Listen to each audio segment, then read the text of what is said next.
So, what I want to do next is demonstrate, what is it? It's exercise 3 here, which says take the modules that you study and print them into a table. Now we've already got some basic code that does that, which prints the items just into a paragraph. So obviously the next step is to alter this and convert this bit into something that prints a table out. Now I thought it might be quite useful just to remind you about tables. So I've got a blank HTML document here. So how do we put information in the table? Well, here are the tags. You start off with a table tag on the outside, and then every row is going to have table row tags that look like that. Oops, there we go. So we'll have a bunch of these, and so table row marks out the row, every single row. So if our table had 5 rows, we would have 5 pairs of table row tags. Now the first one that we put in is a little bit different to the other ones because we have what's known as a table heading. What that will do is that will print something in bold, and so I think what we've got, what it asks for, it actually asks for something like the words number, and then it asks for the words module name or something. Module name, yep, module name, and then so again those table heading tags are laid out like that in pairs, and then copy and paste always saves a lot of time, particularly if you're working on something like this. And then in here, each of the data items that we have inside each row uses these things called a table data tag. So it's actually TD. It's not a column, which is what you might be expecting. It looks like that. And we'll have multiple versions of these for each row that contains data. Something like that. So let's say 1, that's going to be row 1, that's going to be row 2, and so for example the first one could be marketing, which we pop into here, and the second one could be building digital systems. So I'll just pop that into there. Now notice that there's no HTML here, this is just sorry, there's no PHP here. This is just HTML, an HTML table. There we go. So just to summarise, we have table tags. The table tags wrap up the whole of the table. Every row of the table will have table row tags, like a pair of tags like that. The one at the top, if we want to put a header row in, something so it looks a bit bold, then basically we use these table header tags. But the main body of the table is presented using these TD tags, which stands for table data. Now I can save that and bring it up so you can see what it looks like. Let's go to here. Here's my module table, and I'll bring it up, and there it is. So you can see we've got our table heading and we've got our table data going down the page. So what about if we want to sort of take this and pop it into our pre-existing program over here? So we don't want to print a paragraph. What we actually want to do is we want to print a table instead. So we can do that.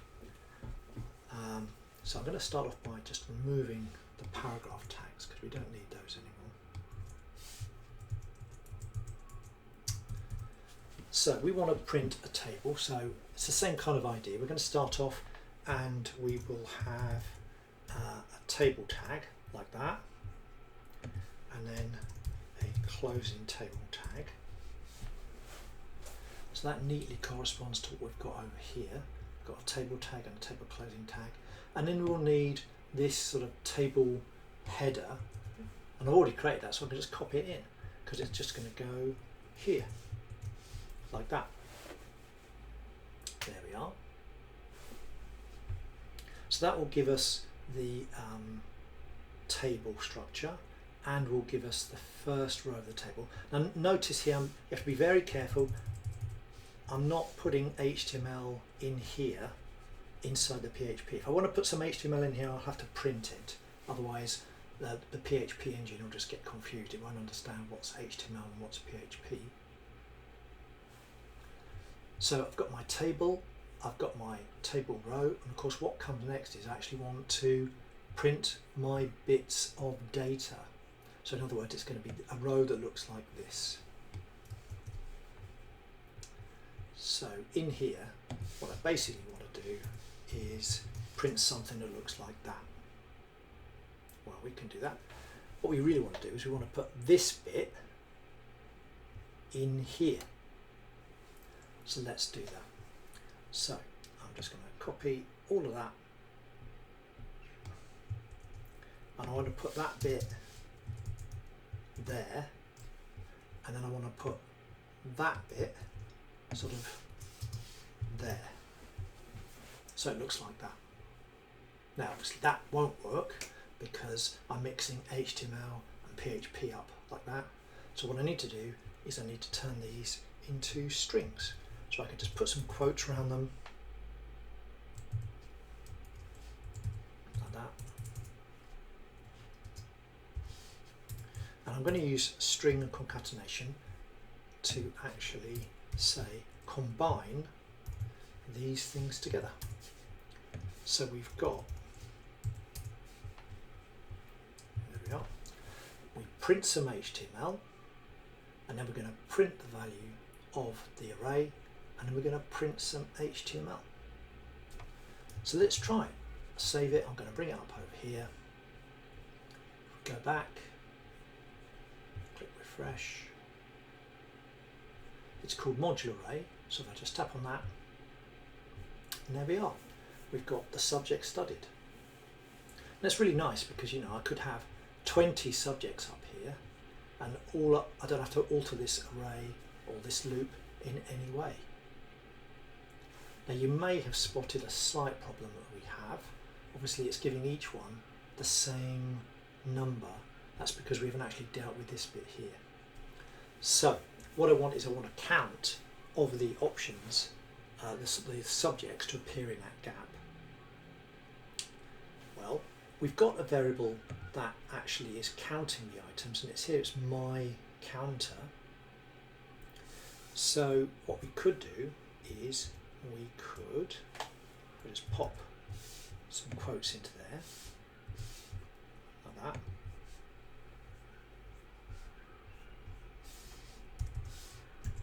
We could put my counter in that gap. Notice how we've now got a string and then a value and then a string and then a value and then blah blah blah. But actually what it's doing is it's wrapping that line up nicely in the HTML. Let's save it. Now it's not going to be quite right. Have a think about what's going to come out. Okay, it's not quite right. We are going to get changing numbers, but the numbers aren't going to be quite what we're looking for. So have a think about what's going to be produced here. Okay, let's click refresh and see what happens. Here we are, 1, 2, blah, blah, blah. But it starts at 0, of course, and the problem it starts at 0 is that my counter starts from 0. Now we can't change that to be 1 because, you know, this starts from 0. We could use another variable that takes that and adds one to it, but there is actually a very simple way of doing this. We can just use some maths. We can just go +1 in here. Now I think we'll have to wrap that up in brackets,